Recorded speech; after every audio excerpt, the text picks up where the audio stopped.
Hey guys, welcome back to my channel. So in today's video, I'm going to teach you a very important grammar lesson in English. What I'm going to teach you guys is something called causative structure. Now, the reason why I've decided to record this video is because many of my viewers were confused when I posted a reel on Instagram a little while ago. Many of my viewers commented on the reel and they said, Evelyn, this is causative structure. But the truth is, it is not causative. Actually, what I was teaching in that reel was a form of spoken English that is common in North America. So you can hear a lot of native speakers in Canada or the United States use this specific structure. It sounds like it's causative, but in fact, it is absolutely not causative. In this video, I'm going to break down what the causative structure is, and I'm going to explain how what I taught in this video is not causative. Before we get started here, please don't forget to subscribe to my channel and make sure you turn on alerts so that you can get notified about my new content.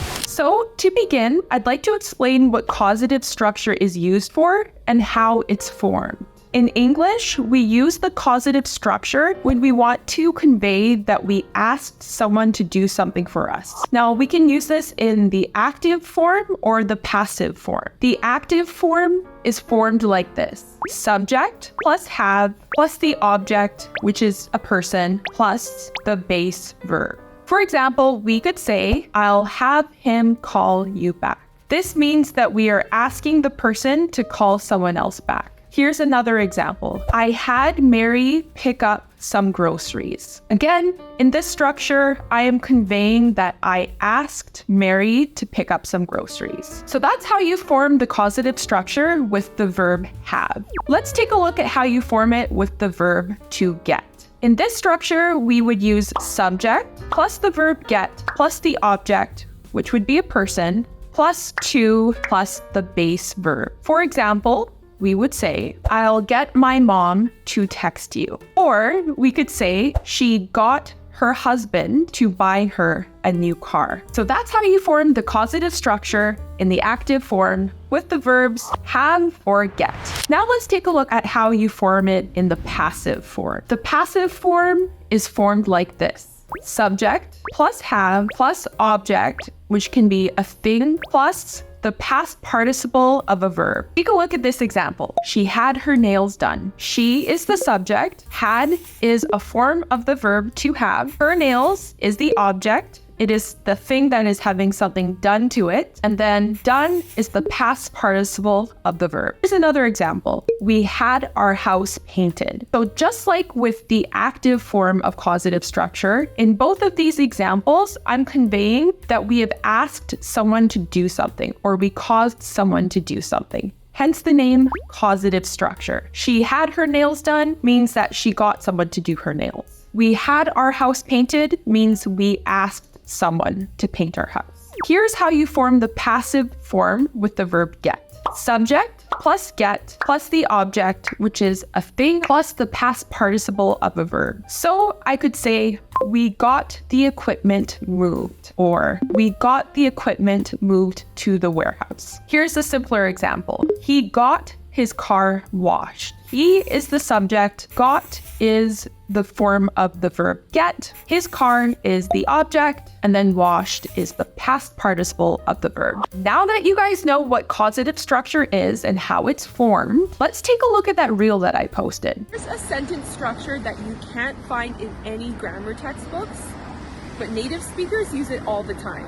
Are you ready? I had someone plus a verb. I had someone tell me. And I had someone tell me that it was okay. I had someone ask me. I had someone ask me, what is wet saying is... I had someone come up to me. And I had a 23-year-old corpsman come up to me. I had someone call me. I had someone call me, I want to say it was around 2015. I had someone text me. I had someone text me this morning. I had someone write to me.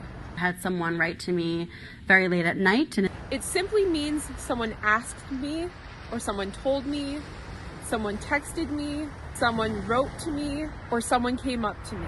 The grammar structure that I taught you guys in that reel is very similar to the active form of causative structure. Now, this led a lot of viewers to believe that, Evelyn, you're teaching causative structure. But the fact is, I wasn't. And now I'm going to explain why this is absolutely not causative structure. The grammar structure in this reel was as follows. I had someone text, call, come up, tell me. This basically means someone told me, someone texted me, someone called me, or someone came up to me. So the structure in this reel is almost identical to the active form of the causative structure. We have subject plus have plus the object, which is a person, plus the base form of a verb. However, even though the structure is the same here, the meaning is completely different. In this structure, we're not telling someone to call, text, or tell us, but rather we're simply conveying that someone did something at their own discretion. We didn't cause something to happen. Hence, it's not causative structure. Second, in terms of grammar, in causative structure, you can replace the verb have with the verb get, and the meaning stays the same. For example, I could say, I'll have him buy us coffee, or I'll get him to buy us coffee. I'll have him buy us coffee, or I'll get him to buy us coffee mean the exact same thing. However, in the structure that I taught you guys, we cannot replace have with get. This means that we cannot say, I got someone to call me, instead of, I had someone call me. The meaning would totally change if we exchange the verbs have and get. If I change it to, I got someone to call me, that means I'm using causative structure because I am telling someone to do something for me. I got someone to call me. I am causing that action to happen. But if I say, I had someone call me, I simply want to convey that someone called me at their own discretion. I didn't cause that action to happen. That person did it on their own. Are you guys beginning to see how these structures, even though they look the same, aren't? Now that I've explained why this structure that I used in the video is not causative, I'd like to teach you guys a little bit more about spoken English in North America. Native speakers tend to break the rules when it comes to grammar. This can be extremely frustrating when you're trying to learn English. Sometimes they don't use causative when they should, and then they use causative when they shouldn't. Now, you might ask me, how? Can you explain? So you may hear a lot of native speakers say things like, I cut my hair. I went to this psychic who told me that if I cut my hair, I'm gonna get a national commercial. Or, I fixed my car. Now, even though a native speaker says, I cut my hair, or I fixed my car, it doesn't mean that they did it themselves. They may simply be expressing that they got someone else to do those actions for them. It's also very common for native speakers to use the causative structure when they shouldn't. For example, you may hear some native speakers say things like, I will get it done. Please, I will get it done, whatever it is. Or, I will have the data entered. The native speaker says, I will have the data entered. It doesn't necessarily mean that someone else is going to do that task for them. If I work an office job and I have to focus on data entry that day, I may say to my boss, I will get the data entered. I'm simply conveying that this will be done and I'm the person doing it. So in this example, I'm using causative structure, but I'm not getting someone else to do the action for me. Kind of confusing, right? In this example, it would actually be more grammatically accurate to say, I will enter the data. However, native speakers may choose to say, I will have the data entered. I know it's a little bit confusing and you probably haven't learned this before, but the reality is native speakers tend to speak English very differently from ESL speakers. What I want you guys to do is practice. So I'm going to put up a couple examples here and you let me know if it's causative or if the sentence is actually not causative. Here's the first example. I had someone tell me I looked like that celebrity.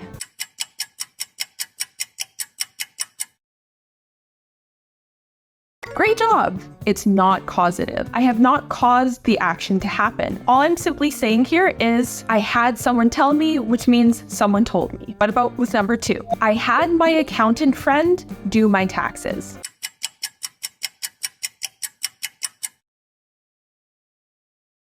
Great job, you guys. This is causative. I had my accountant friend do my taxes is causative because I asked my friend to do my taxes for me. All right, guys, if you haven't done so already, please don't forget to subscribe to my channel. And if you like this video and you want to see more content like it, please don't forget to hit that like button and write a comment below to let me know if you had learned this structure before. As always, thank you so much for your support. I'm currently in Europe and I'm enjoying my my vacation, so I'm going to post a video about my vacation at some point. And if you like my travel videos, you guys can keep an eye out for that one. That's it for now. I'll see you guys next time.